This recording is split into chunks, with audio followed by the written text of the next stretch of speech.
everybody, Macktion here, and it's time to talk a little bit about the interesting news that has come up over the past week. We'll start off with the XO tablet.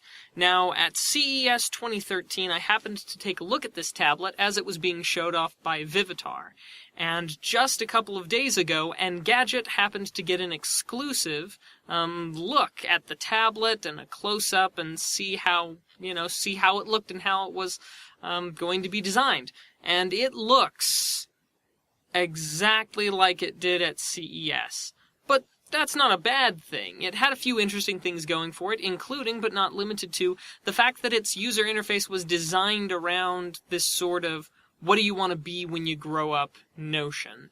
It could be a big splash in the tablet world for children, so we'll have to keep our eyes on that. Now, this week did give us a chance to see the company Eink, yes, that is the actual name of the company, showed off their Mobius e-ink technology. It's sort of a flexible e-ink display that's pretty darn responsive as far as e-ink goes.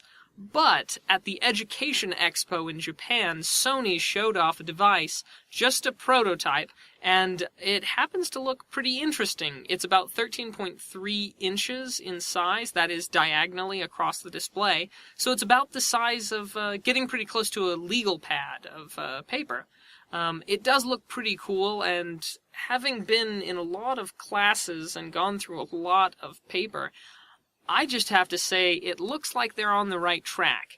Now, the details are still pretty scarce about this, but I'll link the details as best that I have so you guys can take a look for yourselves and see if you're interested. This next little bit comes from a German company that I'll have to read this so that I don't mess it up. Giesecke and Devrient.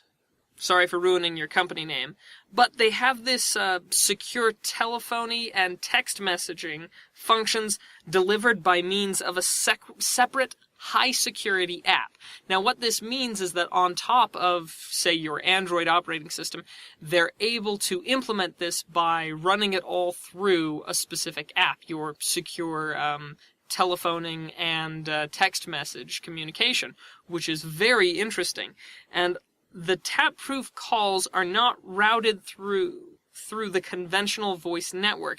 Instead, they are packet-switched over the internet using a high-security data channel, essentially an encrypted voice-over internet protocol.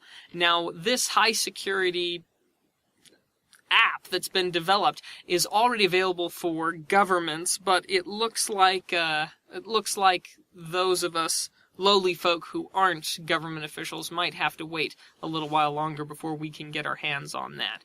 But those are some interesting tech news items that have occurred over the past week that perhaps you haven't heard about, and that definitely, were interesting to me. So stay tuned, and next week we'll give you some more interesting tech news.